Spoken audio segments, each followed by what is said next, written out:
ever been in a space where a tent gets raised, you can feel a vibration. It's magical. It must have been with all the circus people all those years. It's like you know you're in a world that is safe and protected, and it's held together with love and light and excitement.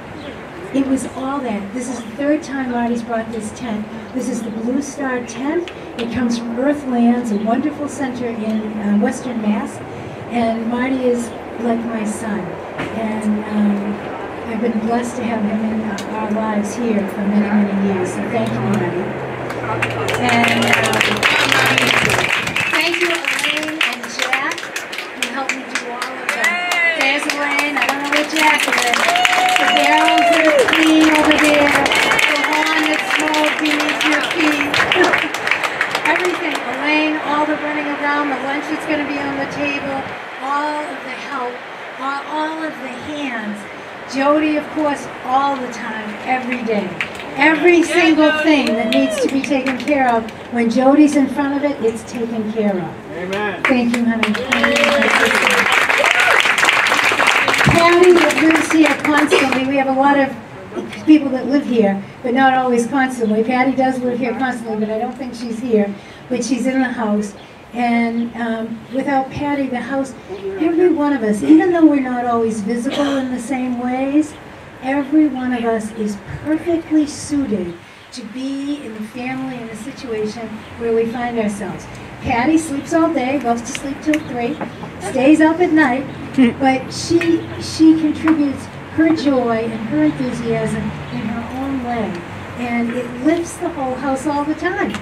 It doesn't matter if she's there or not, so I want to really thank Patty. Lee showed up last night, another sister. Yay, thank you, Lee.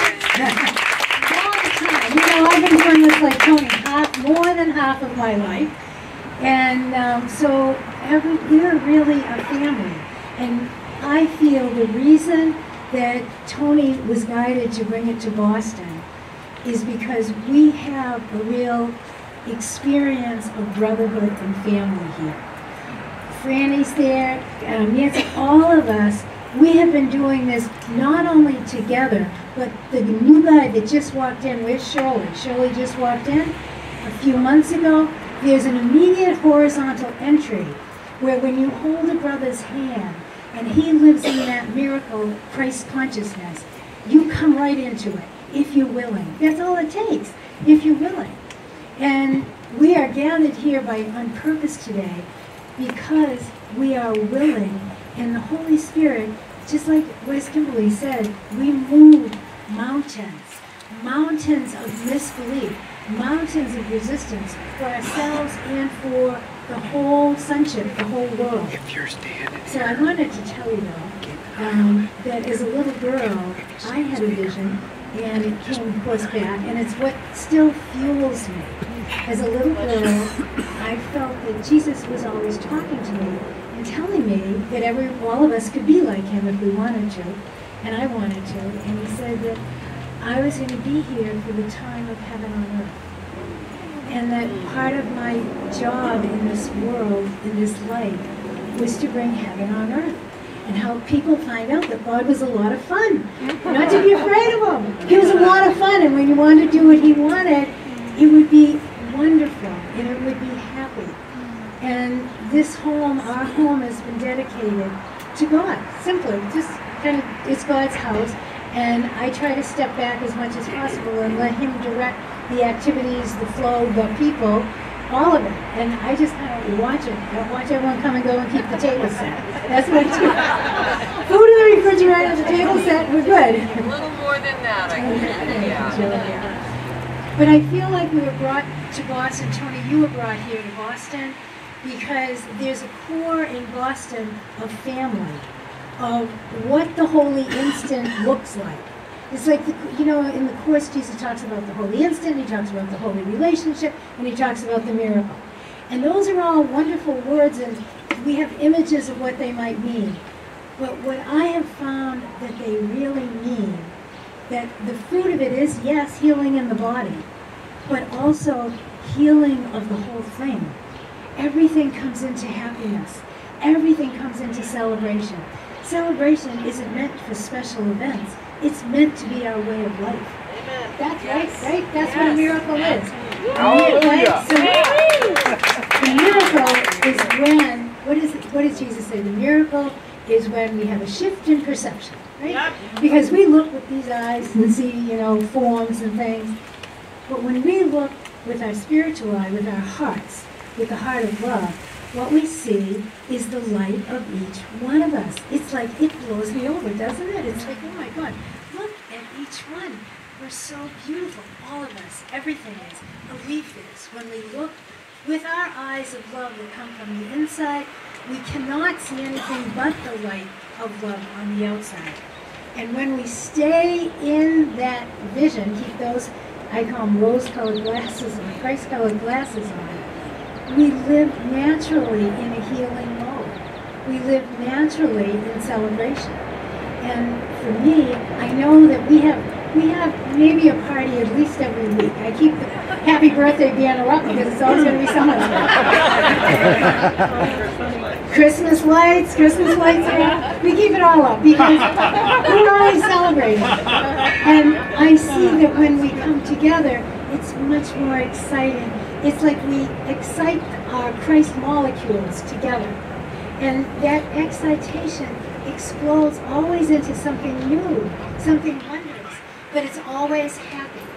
So I feel like that vision of peace on earth, that vision of heaven on earth, that vision of celebration, that vision of what the miracle is, the miracle is the love we have for one another. It's really that simple. When we decide to let it all go, being right, whatever position we had, whatever ideas we had, when we let it all go and simply receive one another, love one another, we have found heaven on earth. That the home of the holy instant, the home of every miracle is really in our relationship with one another. It isn't anywhere else. As a byproduct, the body gets better. I get a zillion things, major and minor. They come and they go, and I thank them. I celebrate everything. Oh, I got an ache in my shoulder. Oh, I got to celebrate that. Because, like Tommy was saying, the idea is to get happy, and if this is my mirror, well, good thing I can see what that mirror is showing me, so I can get the correction. Because the happiness isn't in the pain. If my arm hurts, the happiness is in the release from the thought, wherever it is, whatever I'm holding. And it'll show up eventually in my body. But I don't ever make my body the goal. And I think that's probably common for all of us. All I make is, dear God, I'm all yours. I'm yours, I belong to you, whatever you want, I want. Yeah. Every day, all day, yeah. right? Is that how we live? That's heaven on earth. That's the only place to live, and it is a land of celebration. In the Course, Jesus talks about it as the second coming. And he talks about a celestial speed-up. Well, I think if you look around, this is what a celestial speed-up looks like. It's like, it's easy to love each other when we're in a loving environment. We have no past. The call is to go home, wherever home is, wherever we live. If we live in a little room, if we live in a big house, whoever is in front of us is our family. Wherever we find ourselves is our family. That's where we have to live this experience of living in this shift of perception, not just a person in front of me, the light of God in front of me that's my own. And there's nothing to do but honor that. Who cares what they say? Who cares if people agree or disagree? Forget it, it doesn't matter. If we receive one another, I find in just listening, which has not always been easy for me. I'd rather just walk away. I don't want to sit and listen. But if I can receive, then I'm joining. It doesn't mean I agree. It doesn't mean I'm going to take issue and discuss things. I think the old way of being, the ego way, was to engage a situation, to discuss it, to talk about it. But here in the second coming, where we're living now, in the second coming, we celebrate everybody's views. Who cares what anybody thinks? They're thinking, that's good. They're feeling, that's good. We're going to feel with them. We're going to feel whatever is calling to them is the same thing calling to us, our holiness.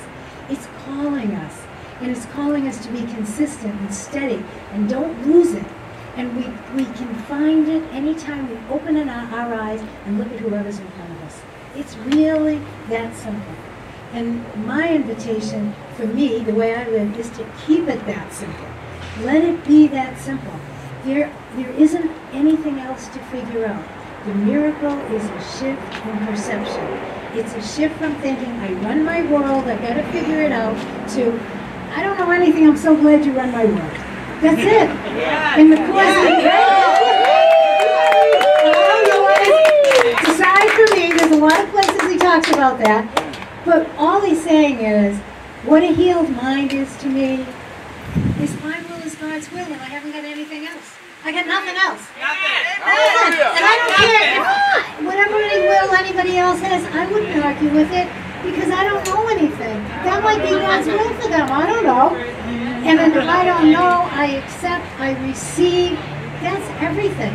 That's everything, because then when we receive one another, we are joined again. And the problem with separation, the answer is joining. It's really, isn't that simple?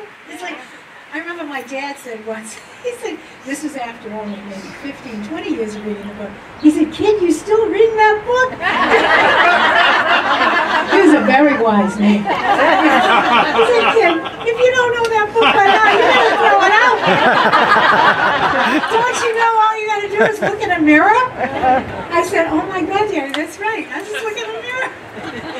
How simple is that? So keep it simple. It's many words, but it all boils down to love each other. We cannot love each other if we don't love ourselves. We can't love ourselves unless we open and have a moment of quiet with ourselves, where we receive ourselves just as we are. Just it's a come as you are party. We all just come as we are, and the Holy Spirit takes us right where we are, as we are, you know, whether we're sick or we're happy or we're sad. As we come as we are received when we make space within, and the Holy Spirit takes us, and He, by grace, it's like Tinkerbell, waves some little mystical, miraculous wand, and lets everything that isn't so melt away, and lets what is so, our sincerity, our innocence, our purity, come into our awareness. And when that comes back into our awareness, then those are the eyes that we see each other with. So that moment of quiet, Jesus talks about that a lot in the Course too. Spend a little quiet time. The voice of the Holy Spirit is quiet voice. And living in the second coming isn't so much meditating and trying to get somewhere. It's more abiding in it. It's abiding in this listening. It's listening within, it's listening without. And it's a lot easier because then there's no work to do. Because you haven't got anything to figure out. It's like, oh, this worked out good. I didn't have a lot of things to figure out because he'll tell me what to get, who to feed, how many. So I go shopping and I say, how many? And he says this, because I'm listening. So, and I don't hear voices, but I recognize the prompt. I recognize the prompt. A friend of mine, some of you might know, used to say, his name was Russell, he used to say, red light, green light. And that's what I get, a lot of red light, green light. I know, do I buy 2 platters or do I buy 1 platter? Oh, red light, stop. Okay, buy 2 platters, green light, okay. It's that simple. When we are not filled up with our own will, our own little old ideas, even our ideas of healing. Oh, I got to do all this therapy. Oh, I better go through this process. Oh, I better do this. Oh, I better take that vitamin. And we come over here and say, I don't know what to do. I'm all yours. And then you might lead me to a store where there's a vitamin and I get the prompt. Oh, take that vitamin. Okay. It's like the value isn't in the vitamin, the value is in the prompt. I listen to the prompt.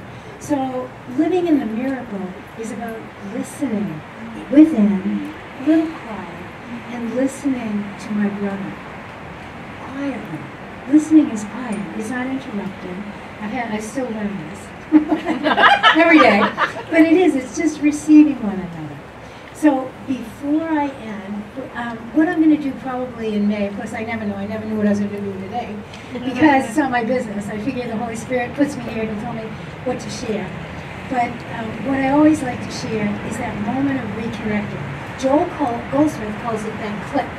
that click where we connect within, and once that click is in, we've had that shift in perception from exterior living to interior living from the inside out instead of the outside in.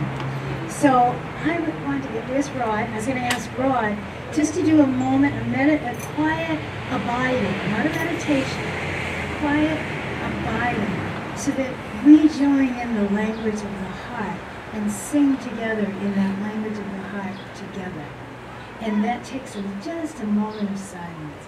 And one of the best brothers I know whose vision and heart opens up naturally to the landscapes that are not visible to the eye of heaven is Rod. Some of you know him and have been lucky enough to be in his presence and heard him speak. So Rod, want to come up and do a little meditation? A little abiding moment. Because the joy, and this happens many times, when not enough times, or maybe now it will happen more, that when we visit, or when anyone comes, it's nice to spend a moment together in silence. Because it's like it seals it with a kiss. It seals it all the way around, so nothing got left out. So I asked Rod just to lead us for a minute and then give us a minute of silence. Hello everybody. Thank you for inviting me. I'd like to take a moment that we all close our eyes and get centered. Let the world go. Into His presence would I enter now. Let your mind be quiet. We're opening our mind and our heart to God. And God is reaching out with His arms and embracing us as one in love. We are pure. We are holy. We are a thought of blood in the mind of God. And He loves us. He looks deep into us and says, "You are me. I am you. We are one." Peace. We are pure peace. Love. We are pure love. And we are filled with joy. Let that thought circle around today in your mind. That is who we really are. Thank you.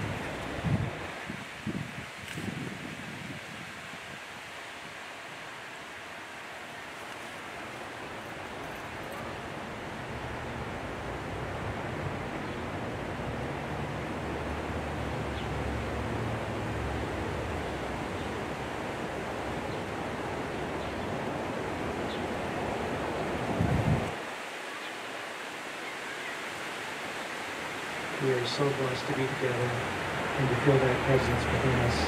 And that is what we share with each other and we share with the world. God only wants to give love, and He wants to fill your life with the love that we call grace.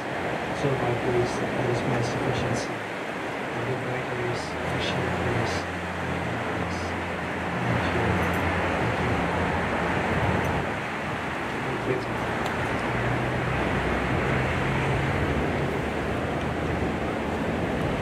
Isn't it really fun to spend time in that space together? It's like, that's delicious. That's really, because it's the seat of all this, the heart of it. By accident, or not accident, someone called me, a friend of mine, Catherine, some of you know, Terry McGuire, where's Terry? A friend of mine that I've been meditating with every day for, I don't know, 20 years or more. She said, "Oh, read this paragraph out of A Course of Love." So I looked at it, and it was called The Way of Mary. And I have a great devotion to Mary, a universal sense of Mary, not just Mary, Jesus' mother, but that also. And in fact, Mary Beth brought a traveling Mary. It's on the dining room table that you're all welcome to go and visit. It's a statue that Mary asked to be commissioned through the visionaries to travel around the world, 12 little ones and 12 big statues. And they go from church to church and family to family.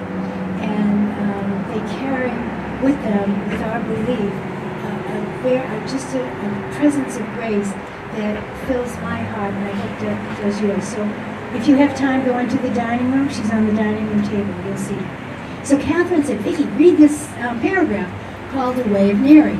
And I have A Course of Love, and I love Mari Peru, she's been here, but I've never read her book. So I don't read much, but I'll read a paragraph here or there. Anyway, when I read this, oh my gosh, my heart went, oh. Yeah, it did, boom, boom, boom. And then a week or so later, my friend Ted from Maine, some of you know him, brought me 2 beautiful plates, old-fashioned plates, one with the face of Jesus and the Sacred Heart, and one with the face of Mary in the Sacred Heart. I said, oh my gosh, I love all this confirmation. Anyway, I've lived the life in the way of Jesus most of my physical life. And the way of Jesus is this healing and forgiveness and, you know, transformation and really letting things go and surrendering like crazy and all this. And the threshold of the second coming is a way of living in grace.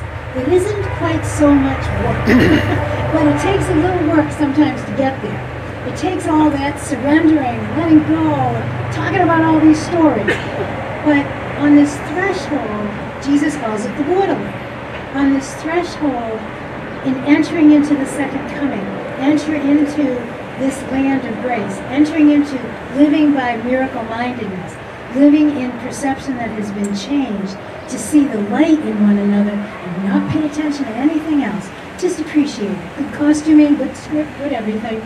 But the light is all that matters. The script and costume, look around, all our stories. They have wonderful costumes, wonderful storylines, right? But now that we live in this new place, and when I saw and read that paragraph, The Way of Mary, I realized this is a place of where our will is rejoined to our Father's will. Really, I have no other will, and I know most of you here don't. But every day I recognize it. Our Father who art in heaven, hallowed be thy name. Thy will be done, right? Will be done on earth as it is in heaven. Thank you. Right? That's the prayer from 2,000 years ago, and that's the land of the second coming. And we have been called here because we've heard it, and we've traveled to it. It's a travel that has taken me half my life, and it may take you half a minute. I'm all for half a minute. I'm all for, let me hold out my hand and save you 30 years, 40 years of what I've been doing, and come right in. And what's the come right in line? God's will is all I want. And everything else that I think I want, I'm going to talk to you about that, God, and give it to you and see what you give back to me. But I'm not running after any of it. And I'm not thinking about any of it. See, over here in the old world, we thought about a lot of things. Our past stories, our past this, somebody else's past stuff, everything. There's a lot of thinking. Over here, because there's no thinking, there's not much to do except play. That's what I've noticed. People come over and we're not telling each other old stories or aches or pains or anything. Oh, that's why we play a lot of cards and dominoes. And we swim in the pool and we hang out. We have tea, we eat a lot. Jesus seems to eat on all sides. We eat a lot. We play, we just play. Because being together with the Christ for no other reason is total joy, is heaven on earth. And Tony, I do believe we were brought to Boston because we have a family that is ready for you, that is cultivated, that adores each other. There's never been an ounce of competition in all of our foundations and organizations. There's never been anything except total love and support for anything anybody wanted to do, whatever it sounded or looked like. And I feel like it's a gift that you came, and it's a gift for us to hold that space and welcome everyone into it. So just like when you go home and celebrate. Go home and play with each other. Go home, don't think. There's no story to tell. You have no past. It never happened. If you want to think about it, be grateful for it all. Be grateful for everything that ever happened because it brought you to heaven on earth.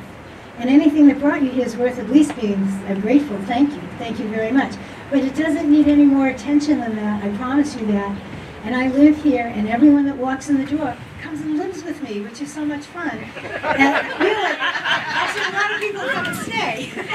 They live. And but I know in my heart It's because no one ever, not a kid in this house, we have 18 or 20 kids in this house from all over the world, and I do not arrange with one school, one student. I haven't for years. I don't make phone calls, I don't pursue any, I don't do any of that. I said, listen, this is your house, JC Central, I work for you. Whatever you want, I'm yours again, and you fill it up or don't fill it up. The bills are yours, the house is yours, the beds are yours. Whoever you put in them, I'm grateful. I'll keep food on the table, and I'll keep the table set. That's it. So, and I know that they're brought, and I do tell them this. They think they're here to go to school or to have a job or something, but they're here to learn brotherhood. They're here to love each other. They're here to be themselves. Be yourself, I tell them. I don't care what it is. Be yourself. What's that energy in you? Let it come on up. Whatever it is, whatever you want to do, you want to plant daisies forever, go right ahead and start planting. Just be yourself. That's all Jesus ever was telling us for ourselves. The miracle is that come as you are, however we are, is how we're meant to be. There may have been some cobwebs over that Christ energy in us, but once those cobwebs of other ideas and wills are gone, and only God's will is mine, that our natural talents that are given to us, whether it's to sing or to tap our toes or to plant flowers, come shining through, and we cannot help ourselves but give it away. Because in the giving of it, it fills us up again. We gotta give it away. I had it by the time. This was dinner turned into a bigger party, turned into breakfast, lunch, and dinner. Anyway, I welcome you to the second coming. I thank every single one of you for being part of my family, part of the air I breathe, part of this dedication, part of helping Jesus, working for Jesus, and letting the time of Christ be now. The time of Jesus has fulfilled itself in what, I like what Mary Corone received, the time of Mary, the time of being who we are. Not the time of thinking about it and writing stories about it, simply being it. And letting that song of our beingness just flow out from us and radiate if we make potholders, whatever we do. Let it just sing out in us, because that is what peace on earth is. It's a grassroots movement, and as peace is established within ourselves, is only God's will. I love my brother and give you what I am, whatever it is. That's the whole formula. And as that's established in us, somehow, by the grace of God and the plan that Jesus has going on, peace on earth is ours to bring forward. And this is a mighty day of that, and with mighty companions. I bless you all, I thank you all, and I love you.